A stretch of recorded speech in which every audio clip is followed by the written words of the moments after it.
Ladies and gentlemen, boys and girls, this is Matt Armada, your BWA champion, and Q Stars, your one-half tag team champion in BWA, and we are your co-commentators on Behind the Curtain.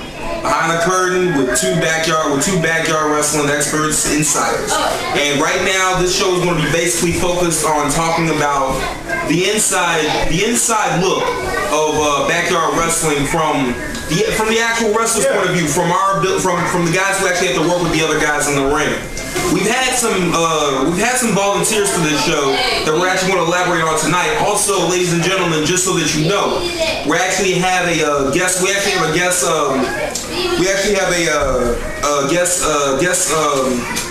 Guest visitor with us, like on the phone today. We have your other tag team partner, Riku Heartliss. Now, Riku. All right. I don't know if anybody can hear you. Can we adjust this real quick so we can? So I'm pretty sure so the camera can pick up what Riku's saying. All right, ladies and gentlemen. So we have Riku Heartliss on the phone. Both the tag team champions are here. I myself, the BWA champion. We're here for Behind the Curtain, which for all of those who don't know, and I'm pretty sure you don't, it's new. It's the inside look. It's the inside look. Come on, get a camera shot here of Q. It's the inside look of backyard wrestling from the wrestler's point of view. For our guests for this show, we have subjects. Sorry, not guests. We have people that have volunteered to get some criticism and some basic views from various points of views. Well, not various, ours. I think it's a good idea. It's a great idea. I mean, it gives you an ability to actually. It also gives people an ability to criticize what we say, because I mean, this is only from our point of view. Just a disclaimer: we're not saying anything we say is fact. This is just how we see it, and we'll do our best to describe it with absolutely no bias whatsoever. Riku, do you promise to do the same? Alright, so since Riku was actually our first ever guest on this show, the first person we're going to, technically the first person you're going to be talking about, and unfortunately I gotta play bad cop in this, is going to be Mr. X&C. I like Mr. X&C. I mean, yeah, he's a great guy. He has a great character. Me personally, he's an asshole. Most assholes will have great characters. I haven't got to work with him. Only in the Brawl Fall. I did.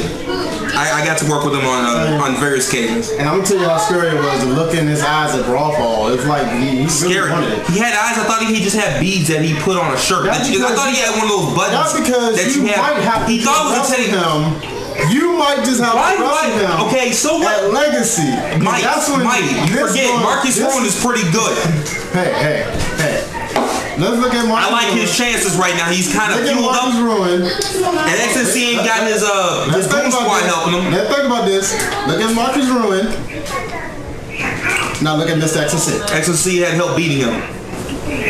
And your point stands as? My point stands as X&C has a great character, great mouthpiece. Mm-hmm. What else? My thing with X&C, when there's a way to cheat, there's a way to cheat. That's because you're Q Stars, and of course you don't fucking care. But ladies and gentlemen, for me to elaborate a little bit, X&C is a great guy to work with. He's a great guy to get to know, and personally, I like him. I like the guy. He's hilarious. Fucking crazy too. Although I think he should be hit with the Prius next, but honestly, the one thing I can say about X&C's character is it's excellent. It's absolutely adaptable, but the problem here is he doesn't seem like he takes his opponent seriously when he's in the ring. Like when you have you noticed? I mean, from my point of view, have you noticed how when he works in the ring, he seems to slack on emphasis when it comes to his offense? That's because he's X&C. He do whatever the hell he wants. Pretty sure that's what a lot of people. He does whatever the hell he wants. I'm pretty sure that's just like Q Stars going out to a strip club every night. I do whatever the hell I want. You know what I want to know is.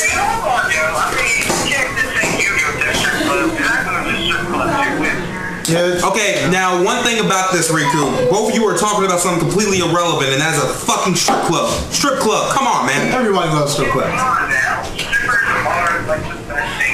You know, that's what they said back in the Attitude Era with POS, but look what happened there. Was it POS or PMS? PMS, I'm sorry. Mixed up the Bronx stables. It's PMS. Remember how Remember how that worked out? Remember how that worked out? You know, with those strippers. Yeah. Anyway, back to the point. Back to the point though. When it comes to XNC, I like the guy. He has a great character, but honestly, honestly, in my eyes, he's gonna beat your legacy. You're not making this any easy for me. Like, I'm trying to give actual criticism. You're giving an opinion. You can't see into the future.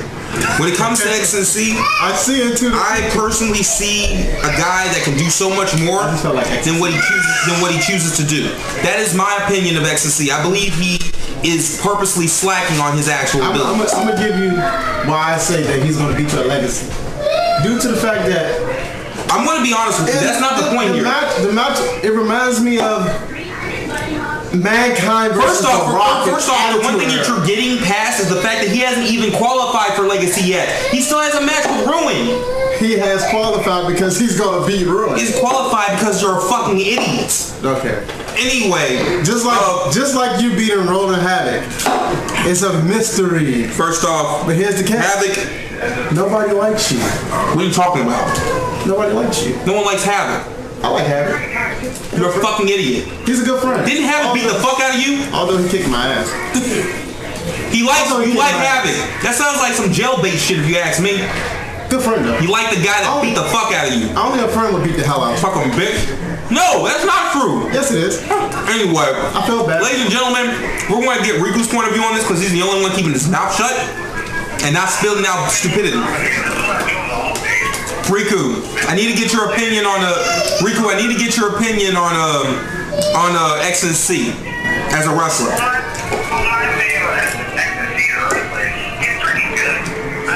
I enjoy looking at him. I enjoy his comedic sense, and he makes it like serious. He makes it somewhat serious. I enjoy it very much.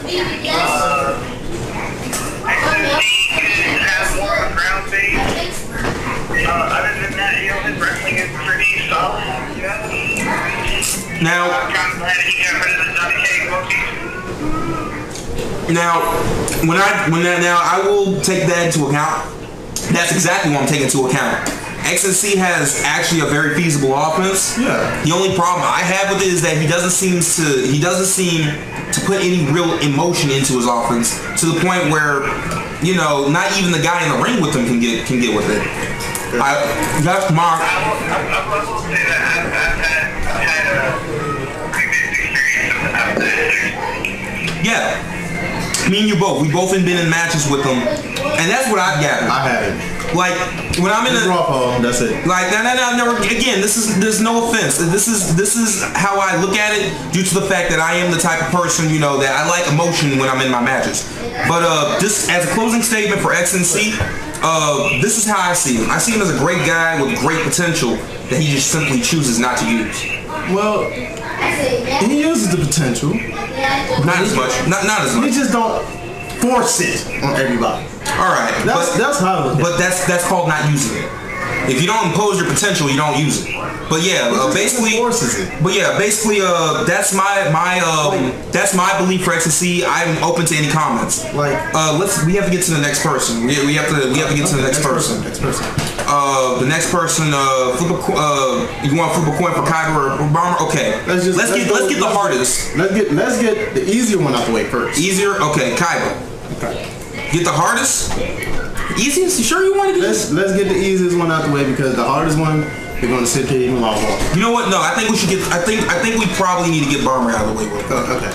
I want to get Bomber. This is when it comes to Bomber, this is going to be a tricky one because honestly, I've looked back at some of his videos and everything, and I've actually paid attention to a lot of his booking. Like most people don't know this about me. When I do a lot of backtracking in matches when it comes to BWA, I do it for studying so I can better understand people in the ring if I have to work with them. But I also do pay attention to the story and see where it's going to give myself a better understanding of what I need to do. Which goes to the only real con I have when it comes to Bomber. Because this is the only thing I really see that works against me. A booker's job, and this is the one thing about Bomber. He's a great booker and everything. I 100% agree with that. But a booker's job, from what I understand, is to allow the wrestlers to know what angle he would like them to promote. Enough for them to have an understanding of what he has planned so they can properly portray the character necessary for it.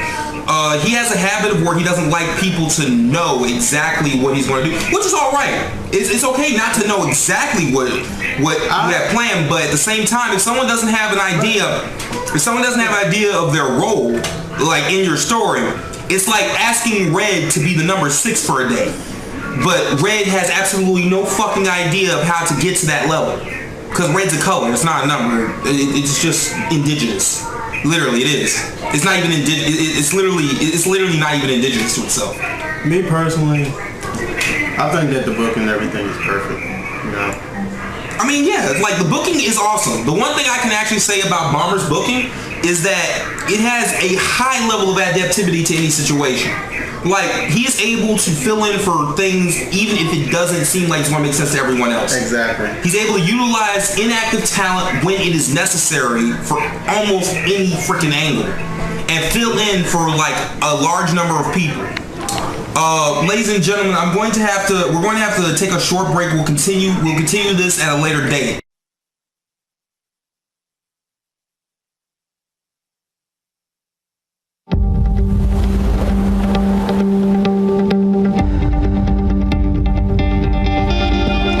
This is what 100 million buys, huh? It wasn't that hard to find you, Toretto. Wasn't hiding. Last week, a team of highly coordinated drivers took down an entire military convoy. You know Rio was my last job. Oh, I know you didn't do it. But you're gonna help me take down the team that did.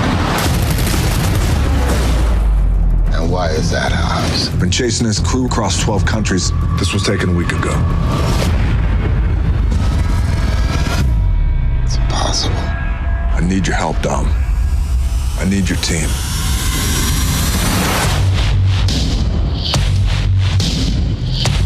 Why do I smell baby oil? You keep running your pie hole, you're gonna smell an ass kicking. You got the best crew in the world standing right in front of you. Give them a reason to stay. Our target's Owen Shaw, former Spec Ops soldier. For years, they've been running jobs in Europe, but it's our most recent jobs that have graduated them to a whole new level.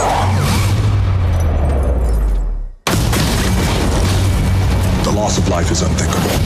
I'm offering you a chance to make your family whole again. You get us close to Letty and we'll get you Shaw. And you give us full pardons all the way around. I can't promise you that. That's the deal. Take it or leave it.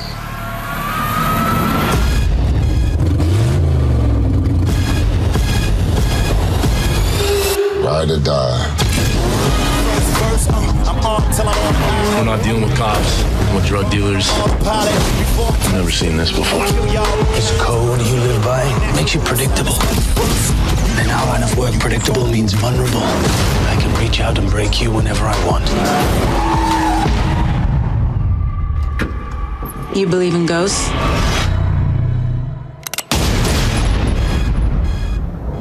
Maybe the Letty we once knew is gone. You don't turn your back on them, even when they do.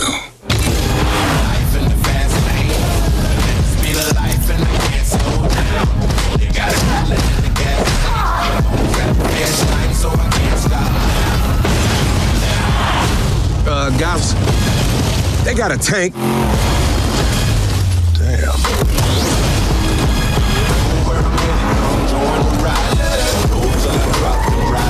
We talking vehicular warfare. This is not what we do.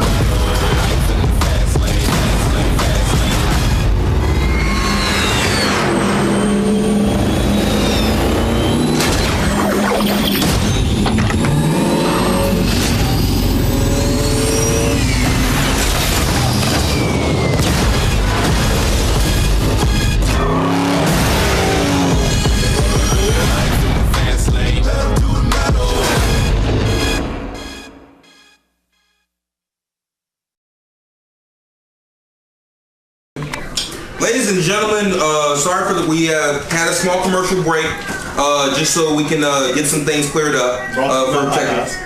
We have Popeyes? No. Okay, got you. How do you do a PWA show without Popeye? I don't know, sir. We'll find a way, Riku. We will find a way. Till my dying breath, I will find a way. But anyway, we got microwave popcorn. Anyway, from Giant. We had but on a serious note, we did leave off on Bomber and Q-Star's stripper juice. No, we left off on Bomber. We were talking about how good of a booker he is and how he's able to adapt situations based on any circumstances, and he's able to like put anyone and implement them in any part of the story he has planned. And that's like a really good trait that not a lot of bookers have anymore. They don't have the ability to pre-plan for things that they happen. But, however, this is my personal issue.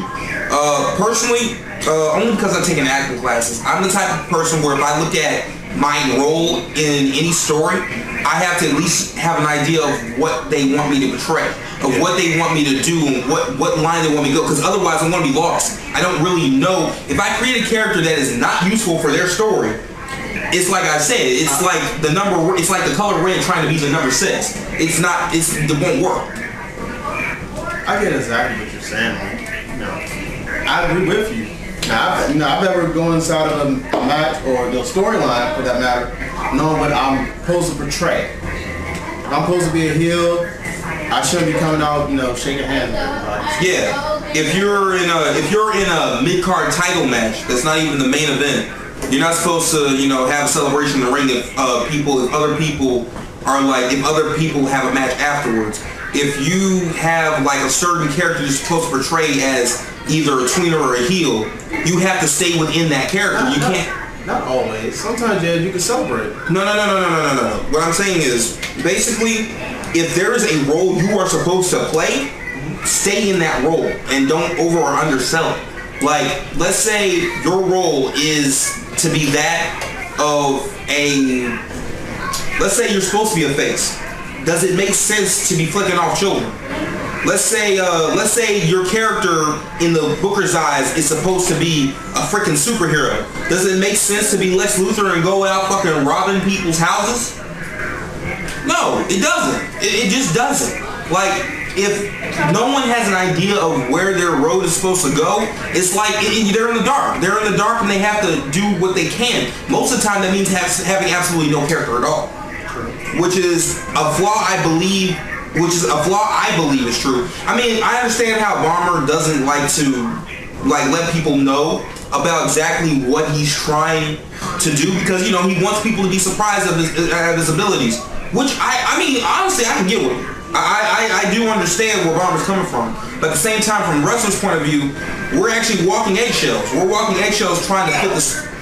This is my point of view. We're walking eggshells trying to fit a story, and we may be fitting it wrong because we have a wrong mindset. Like, for me, I never saw myself in a world title position. Never at fucking all. I never did. Never really did. No, seriously, I saw you in a world title picture, and here's why. Dude, compared to half the guys there, I have a mid-card look. I do. Like, I will say that. That's me personally. Okay, that's you personally. But on the other hand, you have to look at all the people that have left. You got Mark Williams, formerly known as James. Let's be honest here. You got Elric. Let's be honest here. Weren't those two lower mid-card? Can I finish? Ray Black. He was main event. Eric Spade. Main event. Riku and Havoc, they just running wild right but they're still main event. They're still main event. Yeah, they still main event. I mean, I understand. I think I know why they still main event. I mean, I understand, but it's like, the thing about it is, though, it's hard to be prepared for that. I mean, yeah, but EWA is good at keeping their guys on their toes. Yeah. But it's hard to be prepared for that when you're trying to actually, fit a certain role just for the role to change. Just for the role to change, either because it never changed, you didn't know what it was, or because something different happened without a short notice. And again, like, I understand because Bomber has there's a lot of things, 1 minute, let's get Riku on this. Yo, Riku, what's your thoughts on this? We're not talking about Bomber, right? We're talking about Bomber and his ability to book. I mean, the booking with Bomber, I love how, as the workers,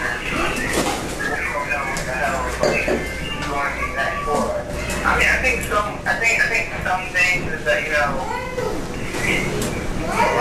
guys want like this big storyline shit, while Bomber just like, I believe that his cooking is just straight competition. He makes comparisons that to have a nice competitive background. I agree with that. I agree with that a lot. That's another reason why I like Bomber's booking. He has a good idea of how to pair up people based on their abilities, to adapt to various people in the ring and their abilities to sell a match and make it interesting. And he also knows how to pair up people so that their skills can improve. It's just that it's a double-edged sword when people don't know what to expect. Because a lot of things that most people don't understand is, you know, when in most pro situations, this is another thing that most people don't understand about backyard wrestling and pro wrestling. In most pro situations, you have about some weeks. You have like literally maybe 2 weeks or a month or so, a month and a half at most to prepare with the guy you're actually going to wrestle with. Because they want it to be perfect, they want it to be everything. You will know ahead of time. When it comes to Bomber, when it comes to backyard wrestling, sometimes you just get a guy at the drop of a dime. Yeah. Now Bomber, he does give us plenty of time to prep with the guy we're going to go in there with. But then of course, there's a con with that because if you don't understand, if you don't understand the outcome that he wants, now that's another thing. That's another thing. I know Bomber's explained why he doesn't do a lot of the revealing of his plans, and it's because people get into their minds about certain things. So he likes for people not to really expect anything, which again I can understand because this is backyard wrestling, it's not really pro wrestling, and people can't have their own opinions about things. True. However, at the same time, I believe it's a double-edged sword because one can't properly be prepared for what anyone can't be properly be prepared with a character to fit a certain angle if they don't really know what's going to come next. Well, I agree with you, but sometimes, I like for it to be kind of like a mystery to me. But sometimes. Okay. I kind of like the mystery thing. It keeps me, what's going to happen next? As a fan perspective, and also as a wrestler's perspective. Now, even though this isn't really the fans' perspective on this, I would have absolutely no cons from a fan's perspective. Let's say the whole you and Jacob Proctor thing. Yeah. Let's say you really didn't win, the big. Mm-hmm. Okay. Due to the fact that you beat Jacob 2 times, and you beat him twice, right? Mm-hmm. Of course, everybody gonna think, okay, Jacob's gonna win this one. Yeah. Because who's gonna beat Jacob, Yeah, I know. Even I believed I was gonna lose. Even I believed I was gonna lose. That's one of the things I like. He kind of switched it on us. So, sometimes. I kind of believe that Jacob was gonna give you that first. I'm gonna tell you, I didn't have no faith in you. I didn't have no faith in me. I ain't tripping. It's Drake's fucking practice. I already beat him twice. I wasn't gonna trip over that. But that's my own opinion about Bomber. It's nothing personal. It's what I see, and it's only because of my particular type of person. Again, I will accept any criticism and any comments anybody has. Yep. And then of course, now we have our last person. Kaiba Ino. This man is a backyard wrestling sensation. For most people that don't know about Kaiba, this man has fans stretching from Europe. Ain't he your DCW rival? Yeah, he is. How many times has he beat you? We've actually has an even number of victories against each other. We've actually went head to head about a total of 4 times in one-on-one matches and about 7 times in multi-man matches. Now, how many times have you kicked your teeth down your throat? Plenty of times, but not all of those matches he won. He's actually won 2 and I've won 2 against him. On top of that, in multi-man matches, normally it involves Sonic, in which Sonic only gets the victory over us because half the time we're only focused on killing each other. So when it comes to this man Kaiba, the one thing I'm gonna have is a great shout out to this man. He's one of the greatest. He's one of the greatest guys I've ever had the honor to work with. I got to work with him once. You've had a match with him. You didn't get to work with him. I'll explain what working is. this man. I got to work with him. He was my tag team partner. I remember. So when I talk about work, I'm talking about match. This man Kaiba, I went to war with this man constantly, on and off. It's actually how both of us got recognized overseas because of our wars with each other. I have fans over in London, Alabama, Oklahoma, and a few other places. He's got fans in Afghanistan, Pakistan, Australia, and London, which kind of got me, but I was fine with it.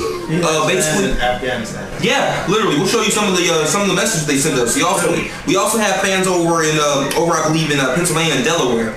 But basically, this man Kaiba is one of the greatest in-ring workers I've ever had a chance to work with, and he has like a really, really, really highly effective offense. Like he never misses a beat, and he's able to adapt to anyone's wrestling style. I wished one day he could have came to BWA, but I understand he has his own. I understand. He said to me once he's exclusively DCW, and I can respect that. I hope you do come one day. Just for one match. Maybe.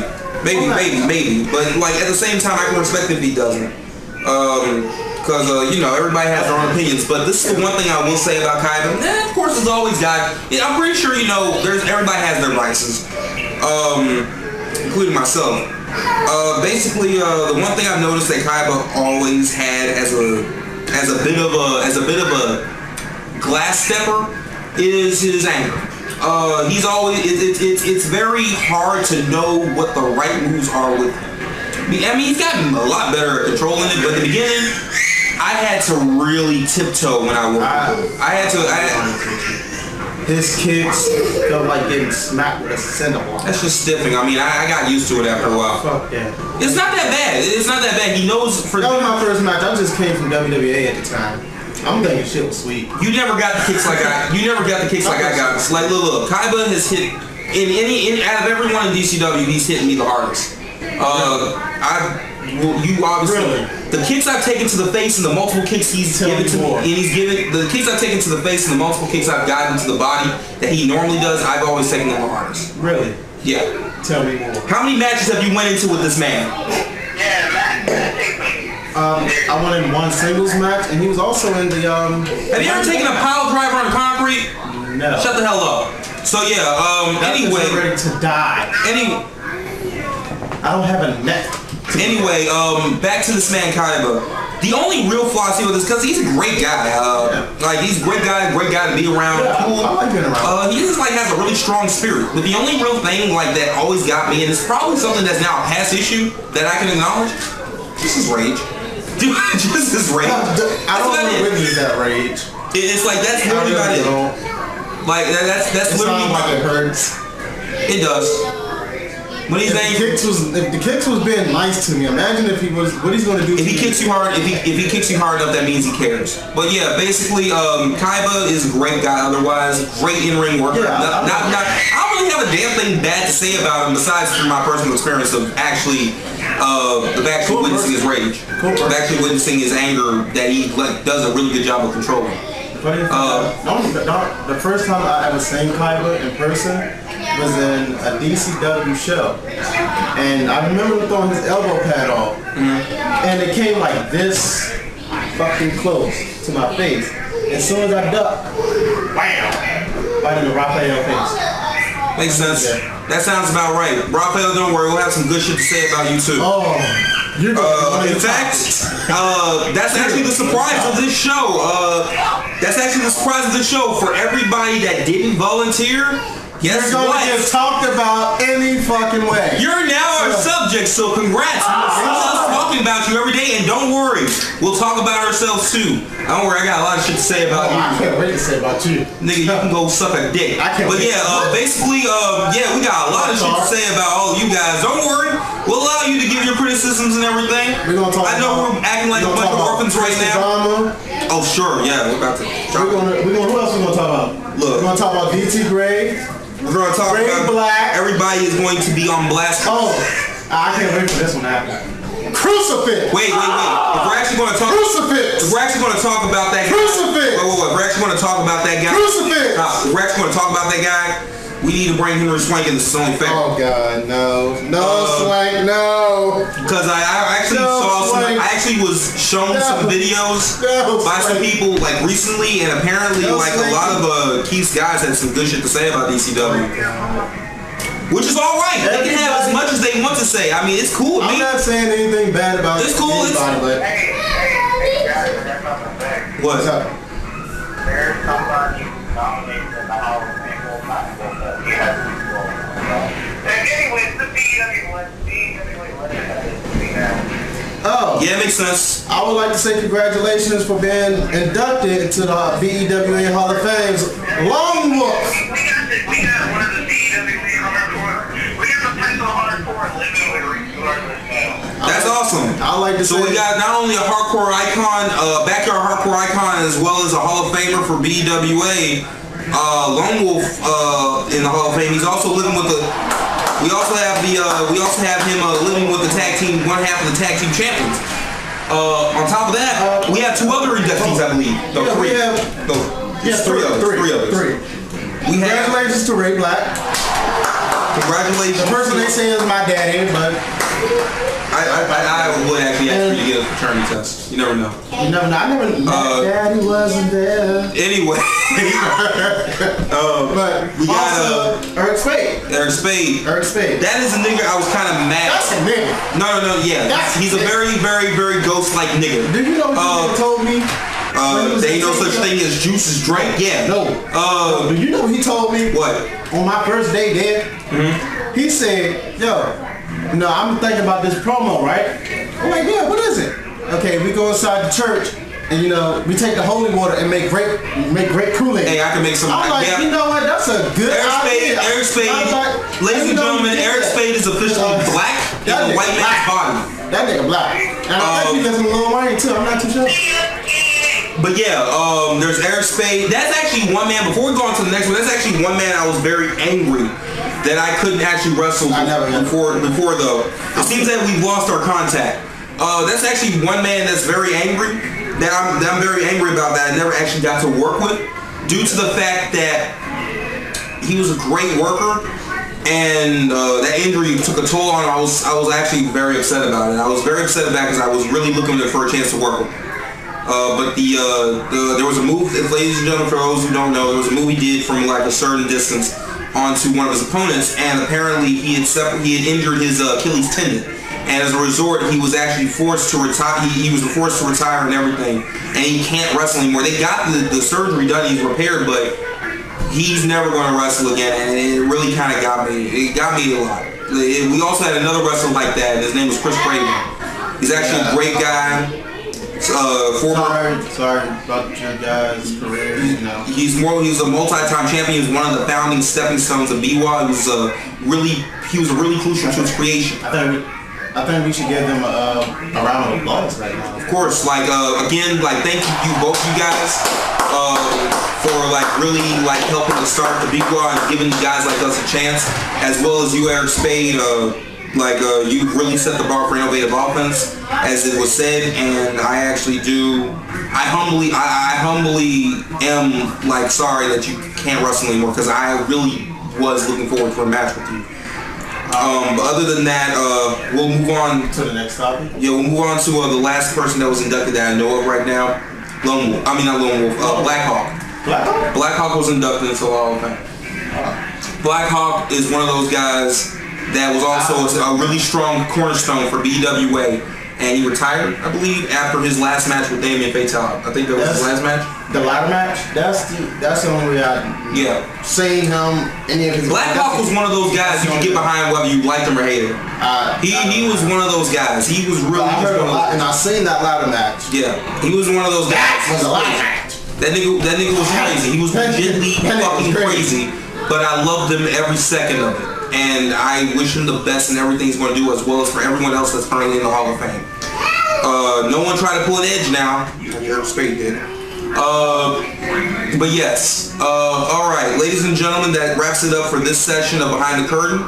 I am your co-host, the BWA champion, Matt Armada. And I'm your second co-host, the one half of the tag team champion. Along with Riku Heartliss, our guest. Stars. Along with Riku Heartliss, our guest. And our guest for the day?